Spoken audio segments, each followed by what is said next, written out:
Welcome to Video Day Project Week. Looks like we're going to do this on the phone because I've gotten so far and I'm not going home and get the camera that I left on the battery charger. So this is what I've got so far. I've stripped almost the entire case and I've got to be real careful in these areas.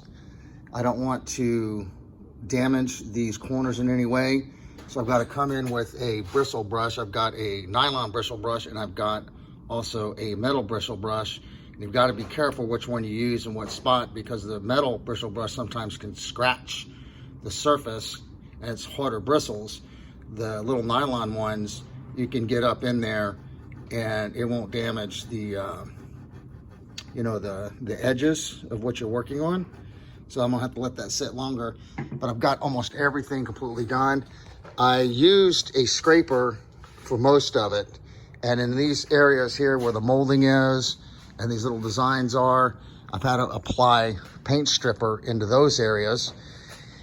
And like this round here, there's paint stripper, you can see it bubbling up. You can see the actual original color of the piece. It's quite dark actually. And I've got to, paint strip all up into these little lines in here. I did discover a damage on here. I don't know if it's from the factory or something happened to it, but I did see this when I was stripping this side here. I came across this. I have to fully investigate this. Once I start doing the base, I'll figure out what's going on down there. This is screwed on with flatheads.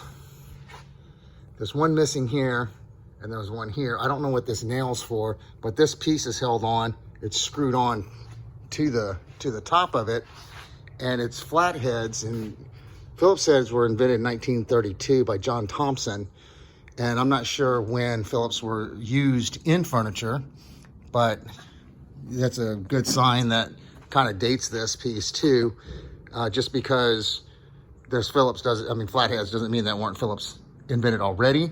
Like I said, I think this is a 1930 to 40s piece, so that does fit in suit with using those types of screws. Also with this type of lock, you can see the screws there. So and those are original to the piece. So we know what's going on there, but this is what I've got so far. I gotta wait till this stuff soaks in a little bit more, and then I can start taking off the paint for the rest of it. And then I'll put this on the assembly table on its back and then start the base. And then once everything's completely done, I'll start the inside of it. And I don't have to strip it, I just have to sand it, scratch it up a little bit with some sandpaper and then refinish this on the inside. But all that'll be done at the same time. So we're getting close to doing the final sanding and cleanup on this thing. Hopefully that'll happen pretty soon, but it's coming along. And super careful. Nothing's been damaged so far. I know it looks like a wreck right now, but it'll turn out just beautiful. This piece up here, you see right, that darker spot, it's basically what the whole piece looked like at one time.